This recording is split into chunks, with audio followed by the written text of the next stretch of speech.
Hi guys, today we are going to learn about DLL injection using Setwindowshookex Windows API function. Now Setwindowshookex is a Windows API that is being used by malware writers for writing the keyloggers. But today we are not going to talk about keyloggers. We are going to talk about DLL injection using this Windows API. So, what are the prerequisites? We need to have a basic understanding of x86 architecture, process management, memory management, familiarity with C++ programming, and we don't need to be a coder or programmer in order to understand this DLL injection concept. Just we need to follow the C++ syntax, and we should be able to understand the logic behind the program. That's it. And the important thing, like we should be curious to learn new things, or especially DLL injection, obviously. Okay, so what we are going to learn in this video, first of all we'll look at what is DLL injection. Then we'll explore the Setwindowshookex, the function which we are going to use for injecting the DLL. Then we'll look at the steps for injecting DLL using this Windows API, Setwindowshookex. So, so basic steps are, we are going to create one DLL which we want to inject into the process's memory, and then we are going to create one program which will actually use this Setwindowshookex function and inject the DLL into the memory of the process. Then finally we'll look at the demo, right, for DLL injection. Now let's look at what is DLL injection. So uh, this is the memory space which we are having. Now process A is loaded into the memory, and again with that we with the process loaded, we have got the supporting DLLs loaded into the process memory area. Then the same way we have got the process B, and their DLLs are also loaded. I've just taken only couple of DLLs to just as an example. In reality, there are multiple DLLs gets loaded when actual process loads into the memory. So what we are, I mean, what we want to do is, okay, let's say we have got the malicious DLL as well somewhere on disk.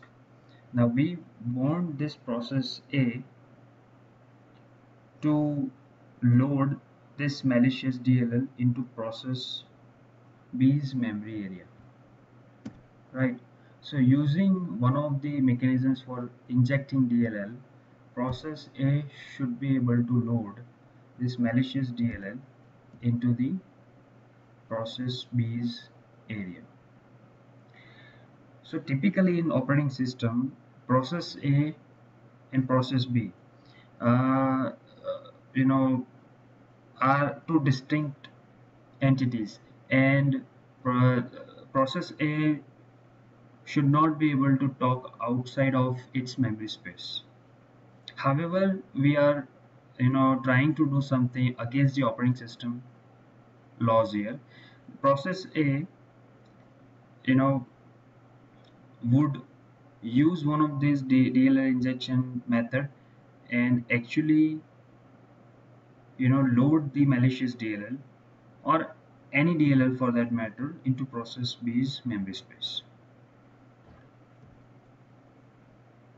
Right, so many ways to inject DLL, but today we are going to talk about Setwindowshookex.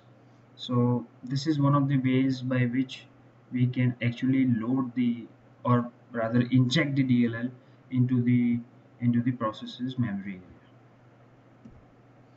Okay, now we will look at the actual API function. What does it mean? I mean, what does it say? So when we go to MSDN for Setwindowshookex, it will say it installs a hook or it hooks a hook procedure into the application hook chain. Now I don't know what does that mean. So let me explain you. Basically, Setwindowshookex is a Windows API function for hooking and setting a Windows hook. Now let's get into the detail of it. What are the parameters in Setwindowshookex?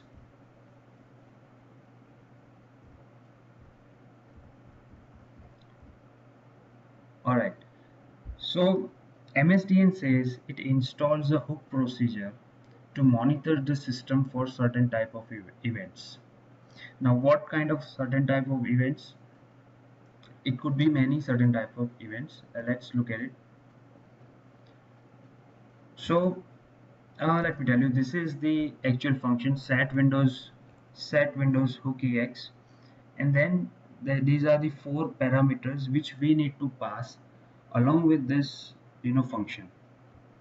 So first of all is we'll look at the parameters now. The first parameter is ID hook. So ID hook tells the system which event to be monitored. Events could be keyboard stroke messages, mouse click messages, or messages sent to a specific window, and many others.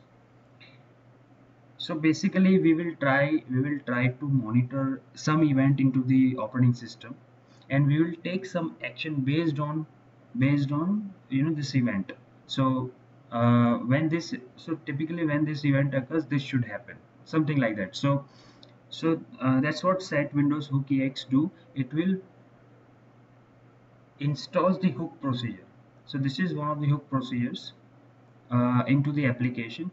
So let's say it will say application, when someone press key on the keyboard, do following XYZ. So that is ID hook. Then we have got a second parameter, which is a long pointer. I mean, it's a basically pointer to a function that needs to be called when event defined in ID hook gets triggered, right? So I just talk about, like, we are monitoring the events using this ID hook, right? So for example, we are monitoring the keystrokes of the keyboard. So now we are monitoring it. Now what should happen when system actually gets the keystroke message? Then this is the function which should get loaded, or which that should be called when actually system gets the message from the keyboard. So we are providing the pointer to the function which we would like to get called when keyboard stroke message is being noted by the system. So next parameter is, it's a handle to the module. Now we are saying this function in a previous parameter, we are saying this function should be called. Now we need to provide system the handle to that particular module in which this function is resided. So we are providing by this parameter, we are providing handle to the module, right, in which the function is defined, right? So I mean, let me reiterate again. I think this is getting confusing. So we are telling system, like, this is the handle, right, for this particular module could be DLL or exe. So we are, in this case, we will for sake of simplicity, we'll say we are providing module to the DLL. So we are providing module to the handle to the DLL, to the system, and then we'll say, now take this handle and let's call this function when this XYZ type of event occurs. In our case, let's say we are saying keyboard stroke messages. So when someone uh, presses the key, take this handle to the DLL and call this function, right? So I think this is getting clarified here. And the fourth and final parameter